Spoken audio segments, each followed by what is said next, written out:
ఒక 5 minutes ఉంటాను, మాట్లాడమనండి కౌశిక్ గారిని. కౌశిక్ గారు సార్ నమస్కారం. నమస్తే. నమస్తే నమస్తే కౌశిక్, నమస్తే. కాళేశ్వరం విషయంలో ఈ రోజు కోర్టు చెప్పినటువంటి వ్యాఖ్యలు, కాళేశ్వరం హైకోర్టు తీర్పు కూడా కాళేశ్వరం ప్రాజెక్టులో జరిగిన అవకతవకలు, అందుకు బాధ్యులైన వారికి క్లీన్ షీట్ ఎక్కడ కూడా ఇవ్వలేదు. జస్టిస్ పీస్ కమిషన్ ఏర్పాటు విషయాన్ని కూడా హైకోర్టు తప్పుపట్టలేదు. కమిషన్ నియామకాన్ని పూర్తిగా సమర్థించింది. జ్యుడిషియల్ కమిషన్ విచారణ నివేదికలో ప్రస్తావించిన కొందరు బాధ్యులపై చేసిన కామెంట్లు, రిమార్క్స్ వారి వేలెత్తి చూపడం అంశాలకు సంబంధించిన పిటిషన్లలో నోటీసు ఇవ్వలేదనే సాంకేతిక విధానపరమైన అంశాలు మాత్రమే హైకోర్టు ప్రస్తావించింది. హైకోర్టు తీర్పు సిబిఐ విచారణ అడ్డంకి కాదు, హైకోర్టు ఎవరికి క్లీన్ చీట్ ఇవ్వలేదని చాలా స్పష్టంగా నిర్ధారణ అయింది. హైకోర్టు తీర్పును పరిశీలించిన తర్వాత ప్రభుత్వం తదుపరి చర్యలపై నిర్ణయం తీసుకుంటుందని చెప్పి చాలా స్పష్టంగా ప్రకటించింది.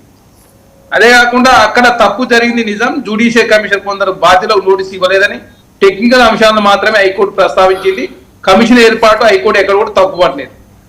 వారికి నోటీసు ఇవ్వలేదనే కారణంగా వాళ్ళ కమిషన్ చేసిన రిమార్కు ఇన్ ఆపరేటివ్ ఉంటాయని సూచించింది. ఇది పూర్తిగా ప్రొసీజర్, టెక్నికల్ అంశం మాత్రమే.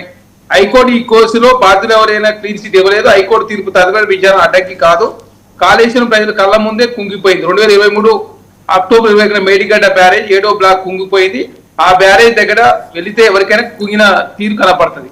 అదే 1 లక్ష కోట్లతో కట్టిన బ్యారేజీ 3 ఏళ్లకే కుంగిపోయింది.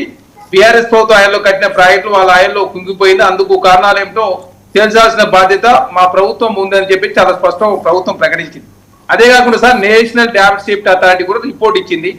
అదే కాకుండా మొన్న పార్లమెంట్ లో కూడా దేశంలో అత్యంత ప్రమాదకరమైన డ్యాములు 3 ఉన్నాయి. అది తెలంగాణలో మేడిగడ్డ, ఉత్తరప్రదేశ్ లో ఒక డ్యాము, జార్ఖండ్ లో ఒక డ్యామ్ ఉందని చెప్పి చాలా స్పష్టంగా ప్రకటించింది.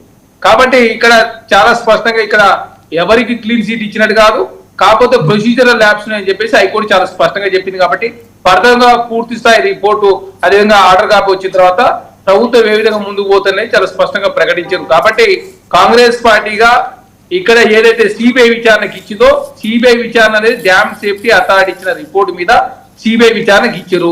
సిబిఐ మొన్ననే కేసు బుక్ చేయాలని చెప్పి రాష్ట్ర ప్రభుత్వం మరొకసారి కూడా లేఖ రాశారు. కాబట్టి సిబిఐ దీని విషయంలో విచారణ చేయొచ్చు అని చెప్పి చాలా స్పష్టంగా కనపడతా ఉంది. కాబట్టి సిబిఐ ఏ విధంగా ముందుకు పోతూ చూడాల్సిన అవసరం ఉంది.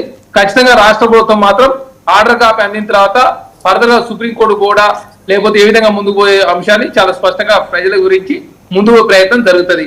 కాబట్టి దీని ఏదో పూర్తిస్థాయి ఇప్పుడే క్లీన్ సీట్ వచ్చినట్టు, అవినీతి జరగలేదన్నట్టు, అసలు మాకేం సంబంధం లేదు, కేసు కొట్టి ఇచ్చిన అంశం మాత్రం ఎక్కడ ప్రస్తావించలేదు. అదే కాకుండా విజిలెన్స్ కావచ్చు, ఎన్డీఎస్ఏ రిపోర్ట్ కావచ్చు, పీసీ కమిషన్ ఇచ్చిన నివేదిక ఆధారంగా చాలా స్పష్టంగా ప్రభుత్వం దీని మీద సిబిఐకి ఇచ్చినాం కాబట్టి చర్యలు తీసుకోవాలని చెప్పేసి చాలా స్పష్టంగా ప్రభుత్వం కోరింది. ఖచ్చితంగా సిబిఐ ఏ విధంగా ముందుకు పోతో వేచి చూడాల్సిన అవసరం. శ్రీనివాస్ గారు, ఒక 2 విషయాలలో మాత్రమే నేను కామెంట్